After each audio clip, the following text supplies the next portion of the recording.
Ito na, si Daddy Tutan ulit sa atin. Nagagalit si Mami Tutan, kaya eto ginawa, binomba na ng patuka. Yung iba na tatanong bakit sobrang dami ko magpatuka. Makikita nyo kung bakit ako maraming patuka. Oh, kain! Oh, subukan nyo makita kung bakit marami ako magpatuka. Oh, sige, subukan nyo. Para malaman nyo kung bakit marami ako magpatuka. Oh. Oh, kain kayo, kain. Kain kayo. Alam nyo na ba? Ang dami nila. Dami talaga nila.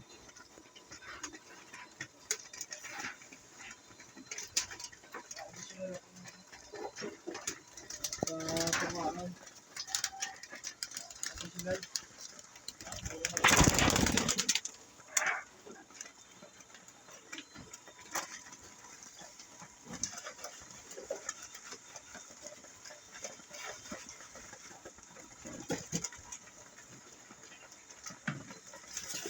Ito ka mo kaya?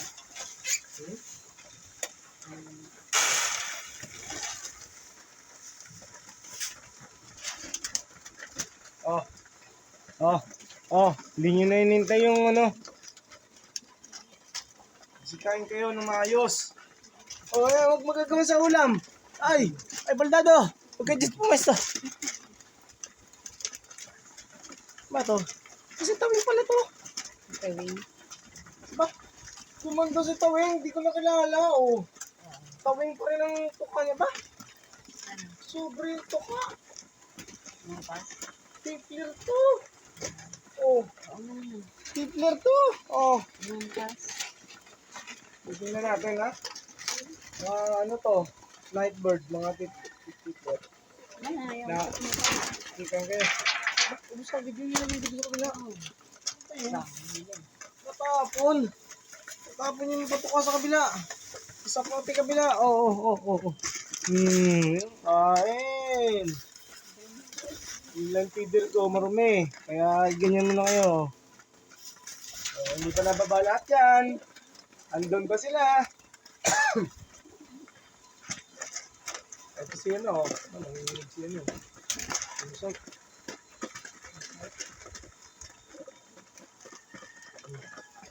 Itinaas ko po ulit yung sahig nila.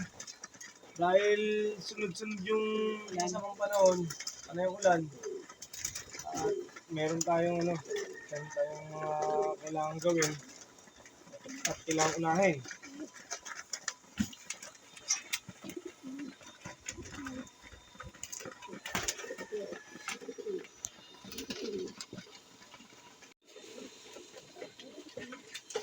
Okay guys, dahil si Mami Tutan namimiss silang lahat, binila na namin ng 3 kilo flyers. Ngayon lang ito bibigay.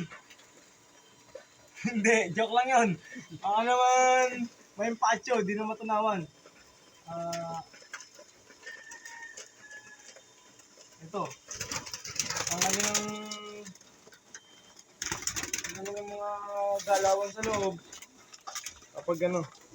Pero nga pala tayong mosaic dito na ipinalit ng isang kaibigan na batang pansier. Babae. Babae ito. Kamukha siya ni Mosaic. Mosaic siya.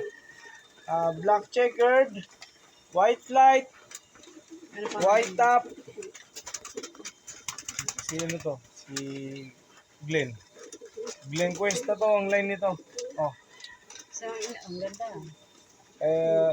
Linyado to ng ibon ni Glenn Cuesta. Shout out. Bali, ang inadap mo 3, no? Tatlong meron tayong bago dito na Girl. 3 babae kinuha ko. Tigla ko naman. Si Milo. Mali si Mami Tutan. Kamukha ni Milo. Ito ay si pangalanan natin siyang Mocha. Hindi po siya si Milo. Siya si Mocha. Binangalanan po namin siya na Mocha kasi kamoka siya ni Milo. Oh. Isa po siyang ibon na galing kay Robert Stapia pero napunta kay Kyle Pueblo. Shoutout sa iyo, Toy. Napakabait mong bata. Makikinig kasi yung mga magulang sa kay Daddy Tutan. Ipinalit siya sa akin ng ibon. Ayan. Sino pinalit mo? Si Pango? Kasi ano? Si Pango, napunta sa kanya, Batok. saka si Batok. Nangingitlog na yun. Ano? Ayan. Ito, si Mocha. Ang ibon natin na kamuka ni Milo.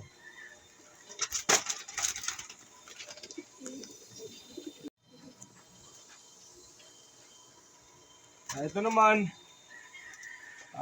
gamit to pinaka ito na paibon ni Robert Stapia na binigay kay Kyle Pueblo.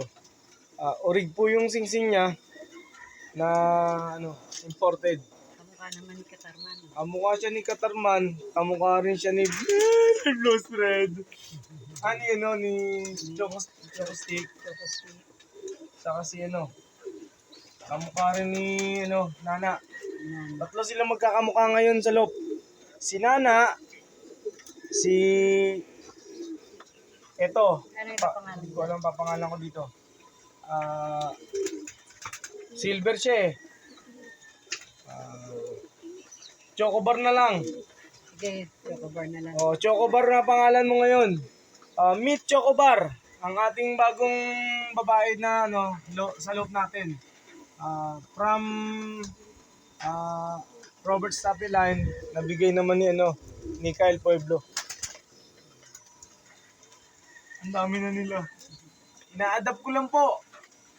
Sabi nila na nagpaparami ako ng ibon, hindi po. Maganda pa akong plano dyan. Sa mother time na natin. Ito naman po. Pasok-sok ko to sa linyada ng ibon ni MJ. Ang lahi ng ibon ni Kulangot.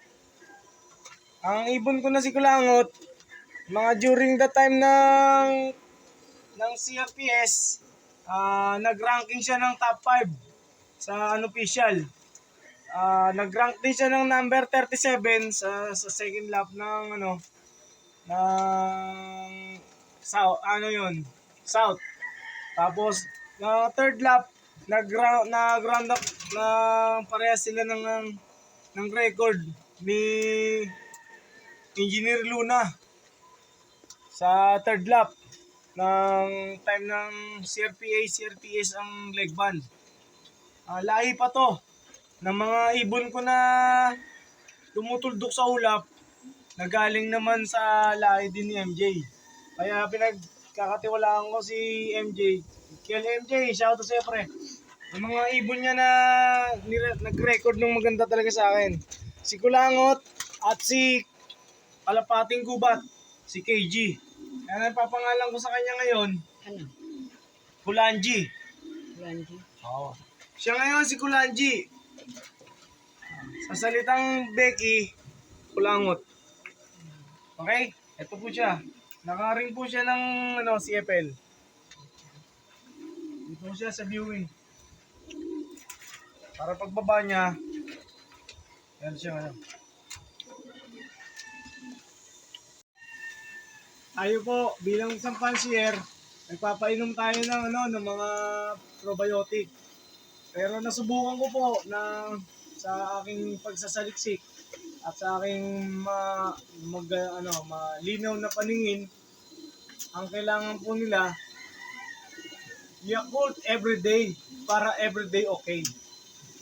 Maganda po to replacement sa probiotic. Kasi meron siyang 50 million good bacteria na talagang makakatulong sa digestion, sa circulation sa loob ng tiyan ng ibon, pati sa immune system. Hindi po ako nag-commercial, baka naman. Ito po, bibigay ko po sa kanila to. Na tunay po to ha, walang halong biro to. Yan. Wala na, hindi pa sana ako. Thank you guys. Back to painom tayo mamaya.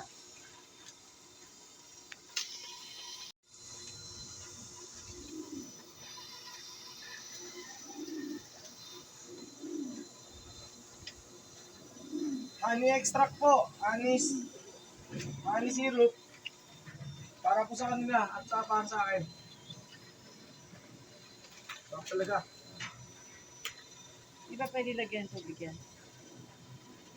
Ah, hindi. Nalagyan ko ng tubig eh. Ito.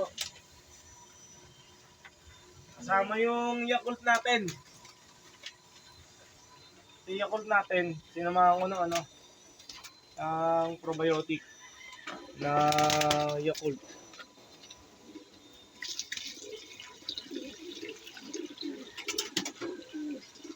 Yan. Yan ang tinatawag nating Ano kaya yun, no? probiotic. Yan, baka kumoob yung ano. Taob. O, ba't yan mo pinapin? Wala na eh. Yan, ganyan mo lang. Uy, sa'yo niya, ipagpagin. Bibigay ko yun doon. Ah, ikala ko yung hayaan mo yun.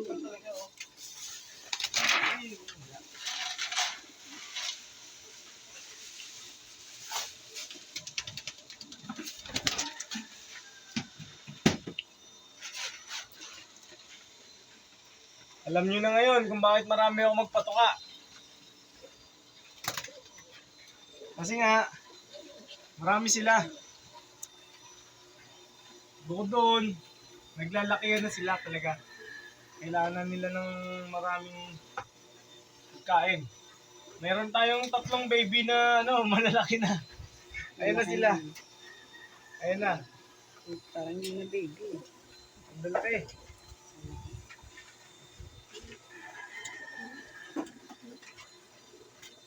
Pero pansinin mo, sa kanilang lahat, natutuwa ko. Bakit? Bakit? Sa dami nila, walang may one eye cold. Ayun. Ngayon tayo nakatagpo ng gamot na talagang subok na subok ko.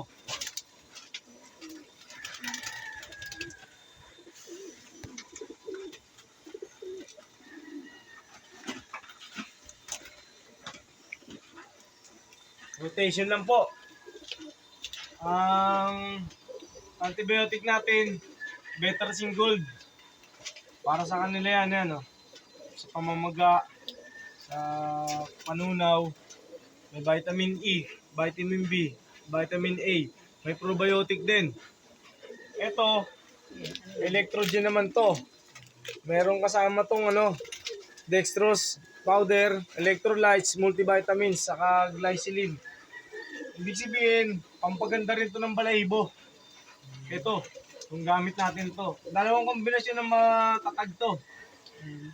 Saka yung ating ginawa kanina, yung Nutri-Juice nila na probiotic, kasama ang honey syrup. Ilagyan natin.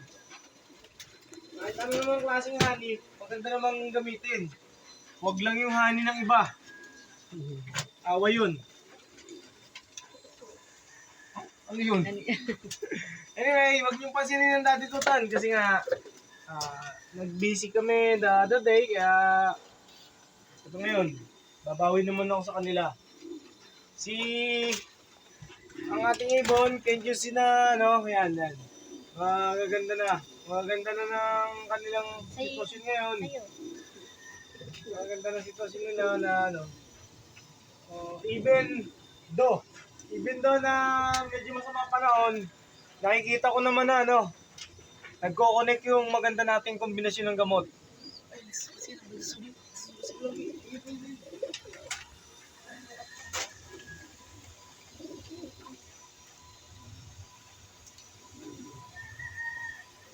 Nasa harap si Jumbo. Oo, Kita. Ayan, Pero nagsusubo po si Pulanggi. nakatingin tuloy ito ni Jim. Tama na. Ito na yan. Ang ibon natin na si Batok, saka si Pango, wala na dito. Ayan, sinusubukan na pinamigay ni Pulanggi. Tapos sinasabi, natigil na. Ito, ay, may baby siya, oh. Laki! Kaya lang, solo lang. Oo, sayang. Solo lang siya. Parang si Jumbo. Binoprotection lang niya ng asawa niya. Mahaba ng pakpak niya, no? Ni Pido. Ayan. Ito yung tinulungan natin mag-feathering. Oh, ganda na balayibo niya. Ito na, may mga straw na. Ayan. Bigyan mo ng 2 weeks. Haba na yan hanggang dito. Kaya pagdating ng training, kumpleto na bihis niya. Nakabihis na. Hawakan mo mami tutan, gano'ng kalapad. Maganda po ang patuka natin. Saka yung Yakult, talaga. Maganda ang Yakult. Sinamahan ko pa ng hangin. Oh, kahit makita nyo ng personal, napakalapad po ni napakalapad po ni Pido. Isa po siyang inakay. Ang tatay niya po si Pogi, linyada po ni Idol Reggie Cruz. Saka ang nanay niya galing sa kaibigan ko na si Dada Velasco. Paring Dada, shoutout sa'yo. Kumusta ka? Ayan. Ang kapatid niya, siya rin ang kulay. Si Pido. Dida. Dida. Oh, Yan kapatid si Pido. niya. Ito si Pido. Asan na si Dida? Ayun. Ayun, doon. Ayun po si Dida, nasa likod. Naabol po ng tatay. Siguro hindi pa naghuhugas ng plato. Kakain lang kasi, takbo na agad sa kompyuteran. Ito ang ating mga ibon. Nako, matanda ng dagkutan.